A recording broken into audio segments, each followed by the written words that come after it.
Olá, eu sou a Ana e este é mais um vídeo para o canal Museu História e Artes. E hoje eu quero falar de um guilty pleasure, que são os filmes de monstros, o horror universal. São uma série de filmes que foram distribuídos pelos estúdios da Universal e que nem sempre eram do próprio estúdio. O horror universal, os monstros da Universal, existem até hoje.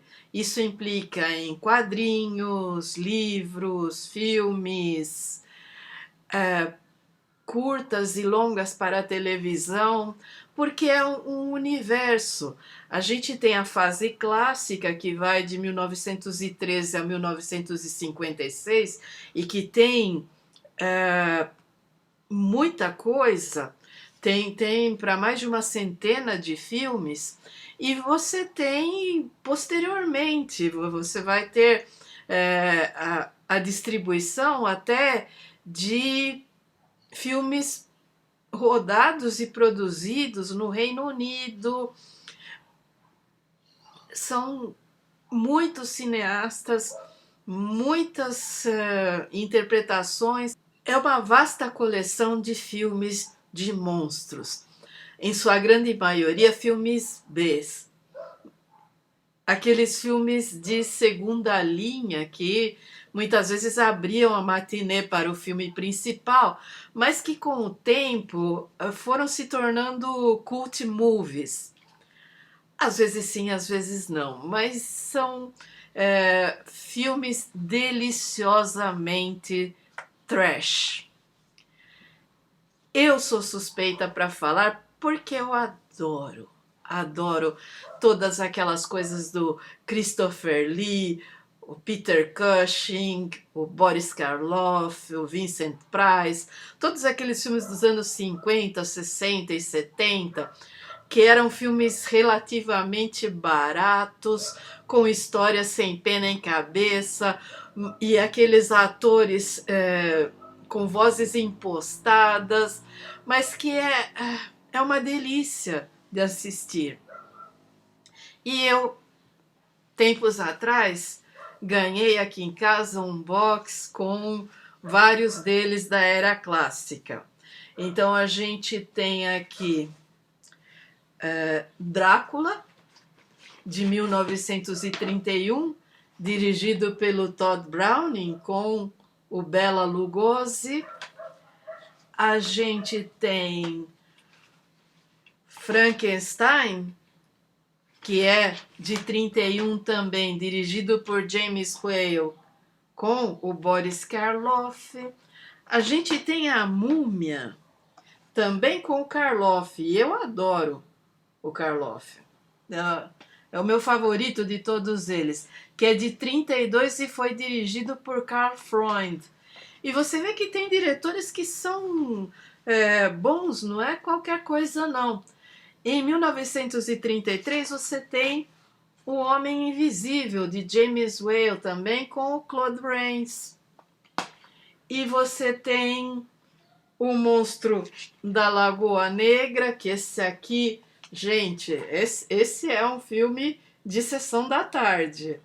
E ele é de 54, dirigido por Jack Arnold, e não sei muita coisa a mais. Ele é bem... Eu gosto, é um filme totalmente lixoso. Se em algum momento o Godzilla surgisse e desse um tapão no Monstro da Lagoa Negra, tava perfeito. E finalmente a gente tem o Lobisomem, que é de 1941, que é de George Warren, e tem o Lon Chaney Jr. no papel principal. É uma coleção que é de valor sentimental, não só porque foi o meu povo aqui de casa que me deu, mas principalmente porque muitos desses filmes me remetem a matinês, sessões de cinema, filmes da tarde, filmes...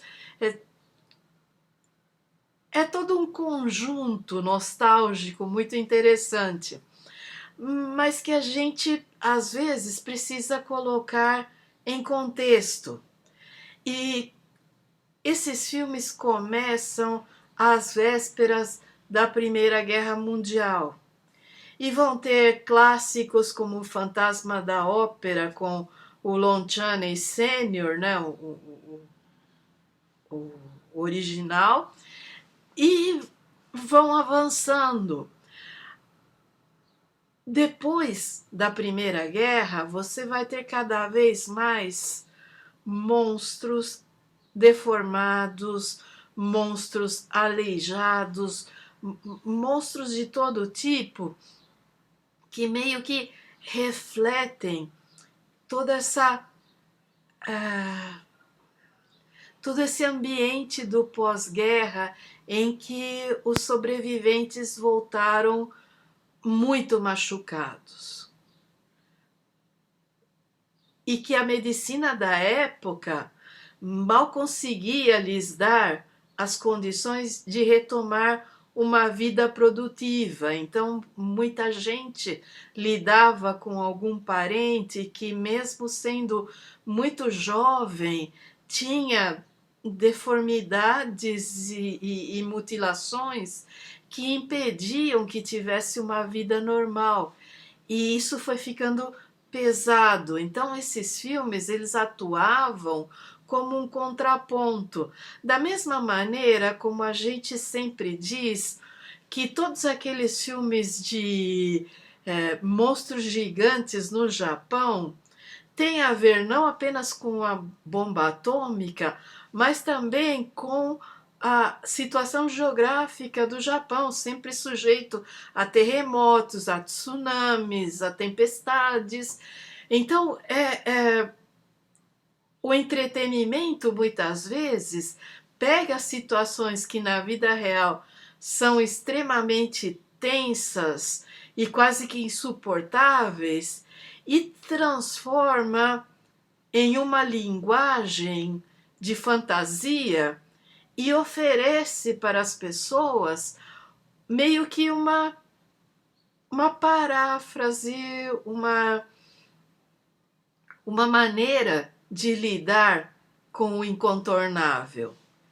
E é por isso que muitos desses filmes acabam caindo na simpatia de vastos contingentes de fãs, porque do momento em que eles estão sendo retratados, do momento em que eles estão sendo exibidos, eles estão incorporando muitas das mazelas contemporâneas, mas eles sempre se passam em outras épocas, em outros contextos. Eles pegam muitas vezes romances extremamente filosóficos, como é o caso do Frankenstein de Mary Shelley, e transformam num negócio totalmente caricato, mas ao mesmo tempo sensível. E é claro que isso também vai do talento dos atores, porque Boris Karloff não era qualquer um, Bela Lugosi não era qualquer um, Lon Chaney, o sênior, não era qualquer um. O Júnior era um pouco mais limitado, mas ainda assim o lobisomem dele serviu de referência para o Benício del Toro, quando quando estrelou a refilmagem.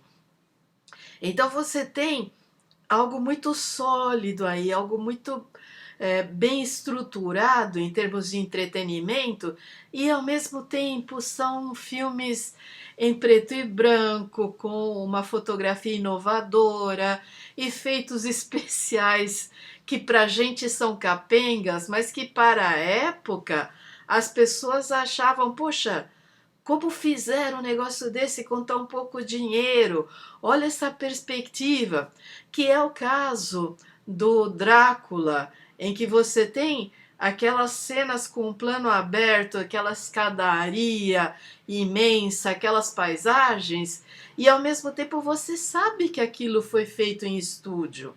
Inclusive porque depois fizeram uma versão em que ainda tem o Bela Lugosi, mas os atores são mexicanos e é rodada em espanhol para ser exibida na América Latina. E que é muito, às vezes, muito mais legal que a original, porque tem mais senso de humor.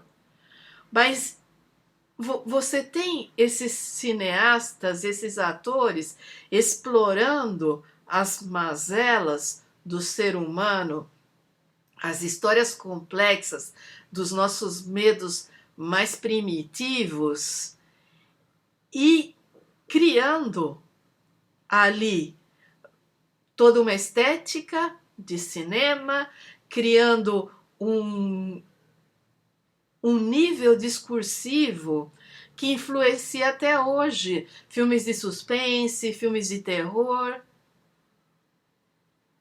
e que você encontra referências até em novelas de televisão.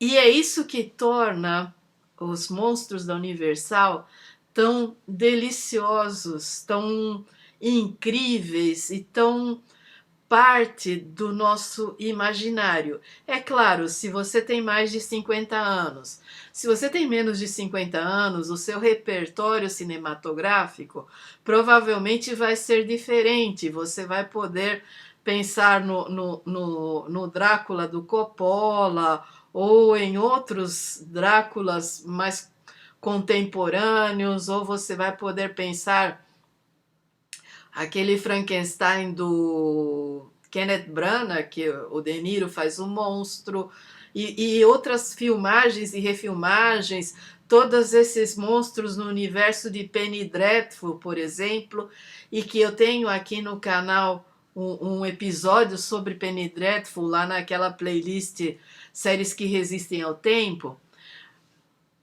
e que sempre permitem novas abordagens, porque ao serem medos tão primordiais e arquetípicos do ser humano,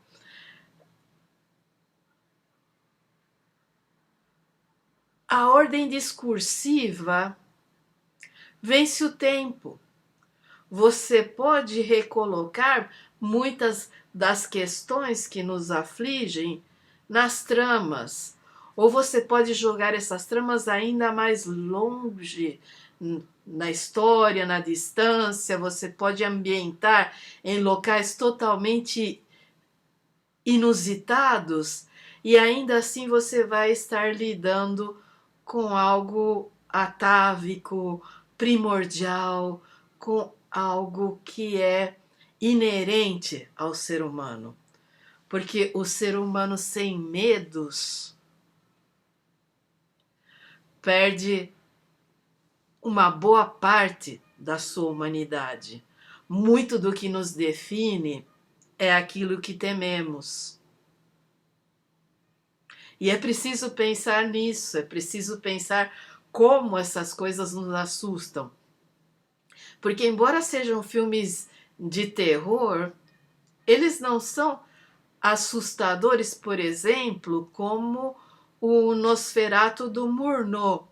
Eu me lembro que eu acho que eu tinha uns 15, 16 anos quando assisti o Nosferatu na TV Cultura e me tirou o sono, porque era um filme extremamente... o fato de ser um filme mudo e de ter toda aquela lentidão deliberada nas imagens e o gestual teatral dos atores transformou o Drácula do Bela Lugosi quase que em um comediante. Quer dizer, até hoje eu não acho Bela Lugosi assustador, até hoje eu tenho toda uma simpatia por ele, porque o que salta de muitos desses filmes de monstros é que os monstros vão ser derrotados, vão ser destruídos, vão ser escorraçados, mas os heróis não têm sal, são gente insossa, burra, sem noção. As heroínas são totalmente implausíveis, de tão Paulina, sabe? Os perigos de Paulina. Mas é essa coisa de que você tem um monstro que é tão caracterizado, que ele é tão vivo ali na tela, e as pessoas que eram para ser pessoas reais não são. São sempre atores de segunda linha, são sempre pessoas que estão ali e, de uma maneira caricata, com um heroísmo barato, como se não tivessem compromisso em contar essa história. E é isso que transforma em filmes B, porque provavelmente a maior parte da equipe também não tinha esse compromisso todo. Eram filmes feitos para serem rodados rápido e serem exibidos de maneira meio que linha de montagem. Mas é isso que, para mim, torna o desempenho dos monstros tão fabuloso. Porque teria tudo para pegar qualquer Zé Mané, botar uma maquiagem e tocar um filme B- que você nunca mais ouviria falar. Mas ao escolher esses atores, esses filmes se tornaram clássicos e são incríveis. E é a minha sugestão de hoje. Você vai encontrar esses filmes em tudo quanto é lugar, inclusive alguns estão no YouTube, outros você tem na TV por assinatura, outros inclusive de vez em quando passam na TV aberta. Algumas cópias estão bem depauperadas. Eu lembro que a última vez que eu assisti a Múmia dava vontade de chorar, porque merecia ser remasterizado. Quer dizer, estão remasterizando filmes incríveis e eu acho que esses aqui também mereciam. Mas é isso, gente. Essa é a minha sugestão. Eu quero dizer que eu também adoro Vincent Price e que qualquer dia eu vou fazer um episódio só sobre ele, embora eu já tenha feito várias abordagens sobre filmes dele e tudo mais, mas de todos os meus guilty pleasures, o Vincent Price e o Boris Karloff são os principais.